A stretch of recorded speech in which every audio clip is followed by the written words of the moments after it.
শেওড়াফুলির বিশ্ববিখ্যাত একটা হলের 4 তলায় বসে সিনেমা দেখার মজাই আলাদা। 130 টাকা দিয়ে টিকিট কাটলাম ভাগ্যলক্ষ্মী দেখবো বলে। ওদের নতুন কম সিটের যে সেকশনটা, ওখানে বসে দেখছিলাম।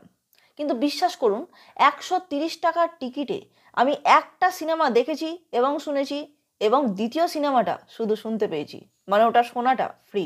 বুঝলেন না? না বোঝারই কথা।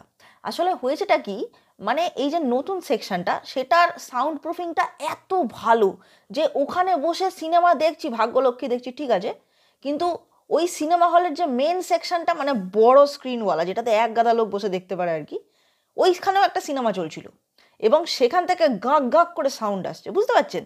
মানে ভাগ্যলক্ষ্মী দেখছি, ডায়লগ টায়লগ শুনছি, কিন্তু ওপাশ থেকে ঢিঙ্কে চিকারে ঢিঙ্কে চিকারে, তা সত্ত্বেও আরও গাঁক গাঁক করে অ্যাকশন হচ্ছে ফ্যাকশন হচ্ছে, সব বুঝতে পারছি আমি। এত সুন্দর সাউন্ড প্রুফিং। তাহলেই ভাবুন কি অসাধারণ অভিজ্ঞতা হয়েছে আমার ভাগ্যলক্ষ্মী দেখতে গিয়ে। যাকে এবার আসি সিনেমায়, মানে মূল বক্তব্যে আর কি, যে ভাগ্যলক্ষ্মী কেমন দেখলাম। দেখুন, ভাগ্যলক্ষ্মীর ট্রেলার টিজার যখন থেকে রিলিজ হয়েছে, লোকজন দেখে বুঝে গেছে এটা মার্ডার মিস্ট্রি সংক্রান্ত সিনেমা হবে। এতে আর নতুন কি আছে?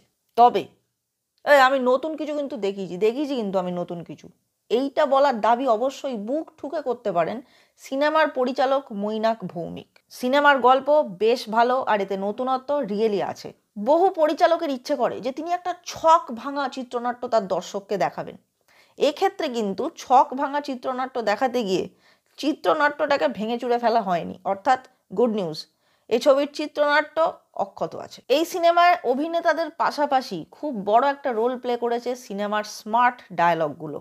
একদম ঝকঝকে মেদহীন স্মার্ট ডায়ালগ, ঠিক যেমনটা আমরা রোজকার জীবনে কথা বলায় ইউজ করে থাকি।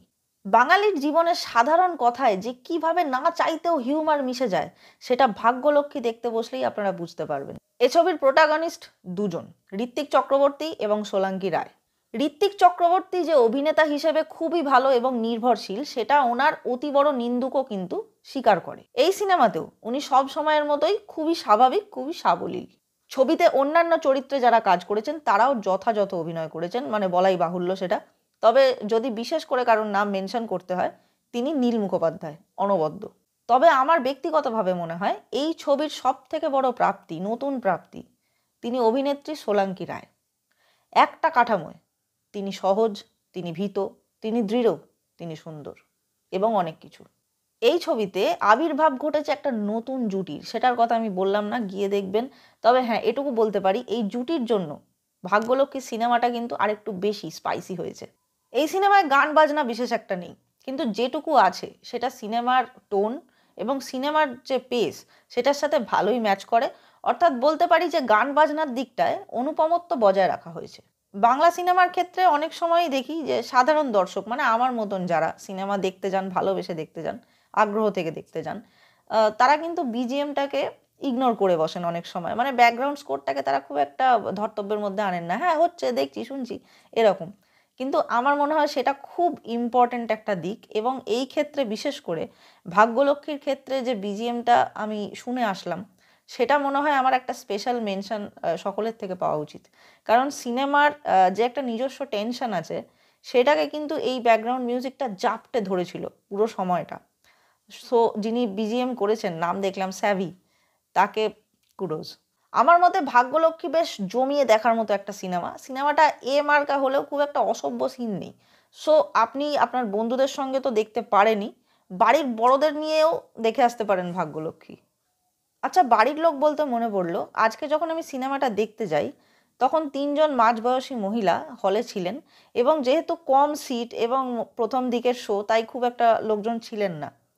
তো সেখানে ওনারা ভীষণভাবে জোরে জোরে কথা বলছিলেন, টিপ্পনি কাটাকাটি করছিলেন নিজেদের মধ্যে, অনেক কথা বলছিলেন, হাসছিলেন খুব জোর গলায় নিজেদের, মানে অন্যান্য কথা, এ ফোন করেছিল, এ ওখানে যাবে, ও ওখানে করবে, এই করবে, সেই করবে, র্যান্ডম গল্প যেরকম আমরা ঘরের মধ্যে করতে দেখতে পাই লোকজনকে, বা নিজেরা করি।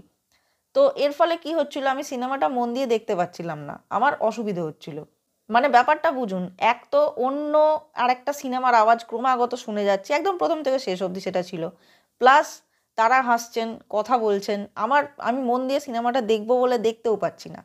তো আমি যতটা সম্ভব ভদ্রভাবে তাদেরকে বললাম যে দিদি একটু আস্তে কথা বললে ভালো হয়, আমার অসুবিধে হচ্ছে।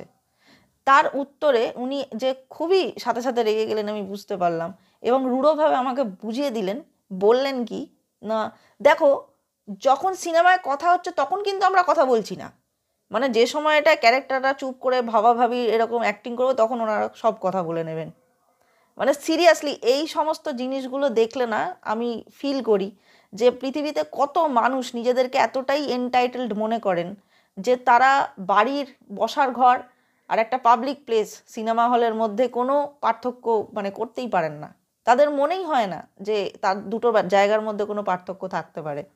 আমার মনে হয় প্রত্যেকটা সিনেমা হল কর্তৃপক্ষের না উচিত যে কোনো শোতে লোকজনকে ঢোকানোর সময় একটু একটা ছোট্ট একটা কিছু ডেমো, যেরকম এয়ারপোর্টে প্লেন ছাড়ার সময় এয়ার হোস্টেস বলে দেয় ইস বিমানকে 2 द्वार हैं, ये है वो है, ইয়াতে অক্সিজেন আপকো মিল জায়গা, ওরকমভাবে শিখিয়ে দেওয়া উচিত যে হলে কিভাবে সিনেমা দেখতে হয়।